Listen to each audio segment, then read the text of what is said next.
Bismillahirrahmanirrahim. Assalamualaikum warahmatullahi wabarakatuh. Alhamdulillahi rabbil alamin. Wahdahu wassalatu wassalamu ala asrafil anbiya wal mursalin wa ala alihi wa sahbihi ajma'in. Rabbi shrah li sadri wa yassir li amri wahlul 'uqdatam min lisani yafqahu qawli. Hadirin yang dirahmati Allah Subhanahu wa taala dimanapun berada. Pertama sekali, mari kita ucapkan puji syukur kita kepada Allah Subhanahu wa taala yang telah melimpahkan rahmat serta karunia-Nya kepada kita semua, sehingga pada hari yang mulia ini kita masih diberikan Allah Subhanahu wa taala nikmat iman, nikmat Islam serta nikmat kesehatan. Kemudian yang kedua kalinya, selawat berangkaikan salam kita hadiahkan kepada junjungan alam, yakni Nabi besar Muhammad sallallahu alaihi wasallam, dengan mengucapkan Allahumma salli ala Sayyidina Muhammad wa ala ali Sayyidina Muhammad. Syafaat dari baginda Rasulullah sallallahu alaihi wasallam yang kita harapkan di hari akhirat kelak nantinya. Maka kita umat baginda Rasulullah, salah satu bukti cinta kita kepada baginda Rasulullah adalah dengan memperbanyak selawat. Kata Rasulullah, man ahabba syai'an aksara min zikrihi.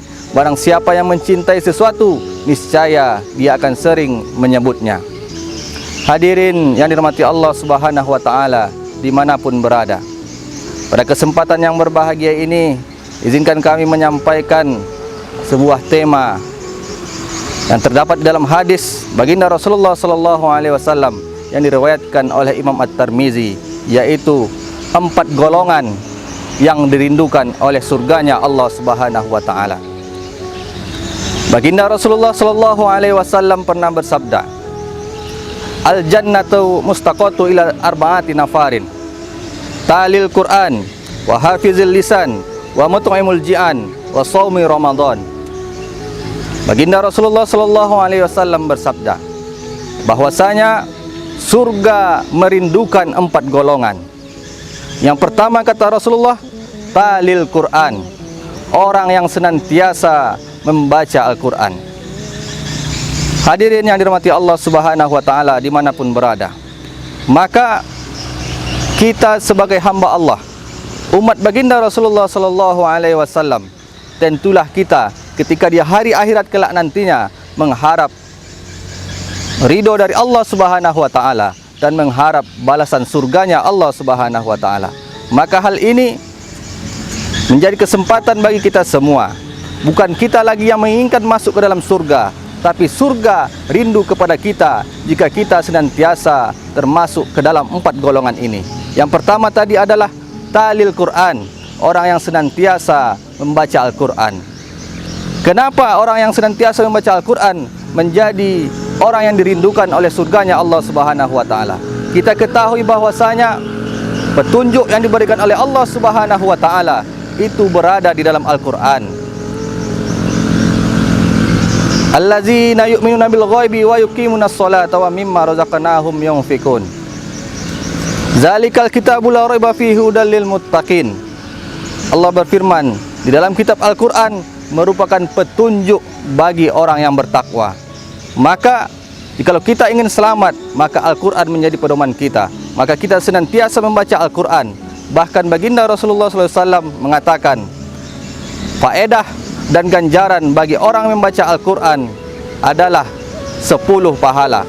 Kata Rasulullah, bukan aku katakan alif lam mim itu 1 huruf, tetapi aku katakan alif 1 huruf, lam 1 huruf, dan mim 1 huruf. Maka ketika kita membaca alif lam mim, maka ganjaran yang diberikan oleh Allah Subhanahu wa taala adalah 30 pahala. Hadirin yang dirahmati Allah Subhanahu wa taala dimanapun berada, maka orang yang terbaik di antara kita semua juga disampaikan oleh baginda Rasulullah sallallahu alaihi wasallam, khairukum man ta'allamal Qur'an wa 'allamahu. Sebaik-baik kamu adalah orang yang belajar Al-Qur'an dan mengamalkannya. Ini golongan yang pertama. Kemudian yang kedua, golongan orang yang dirindukan surganya Allah Subhanahu wa taala adalah wa hafizil lisan, orang yang senantiasa menjaga lidahnya. Dalam hadis lain, baginda Rasulullah SAW juga bersabda, "Man kana yu'minu billahi wal yaumil akhir falyakul khairan aw liyasmut." barang siapa yang beriman kepada Allah dan hari akhir, hendaklah dia berkata yang baik-baik, atau tidak bisa, maka lebih baik dia diam saja. Hadirin yang dirahmati Allah Subhanahu wa taala dimanapun berada, maka menjaga lisan sangat penting. Kenapa demikian? Karena lisan dapat juga melukai hati saudara kita. Lisan juga dapat memberikan kepada kita yang halal menjadi haram, yang haram menjadi halal. Maka begitu pentingnya lisan kita jaga. Kenapa? Karena ketika lisan ini kita salah gunakan, ketika fitnah muncul dari lisan kita, maka hal ini bisa menyakiti saudara kita. Al-fitnatu asyaddu minal qatli, bahwasanya fitnah lebih kejam daripada pembunuhan. Kemudian golongan yang ketiga yang dirindukan surganya Allah Subhanahu wa taala adalah wa mut'imul ji'an, orang yang senantiasa memberi makan orang yang kelaparan. Hadirin pemirsa yang dirahmati Allah Subhanahu wa taala dimanapun berada, maka Allah Subhanahu wa taala juga berfirman di dalam Al-Qur'an dalam surah Al-Maun, A'udzubillahi minasyaitonirrajim. Bismillahirrahmanirrahim.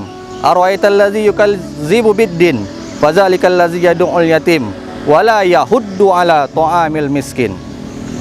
Maka salah satu tanda dari orang yang mendustakan agama adalah wala yahuddu ala ta'amil miskin, orang yang tidak mau menganjurkan memberi makan orang miskin.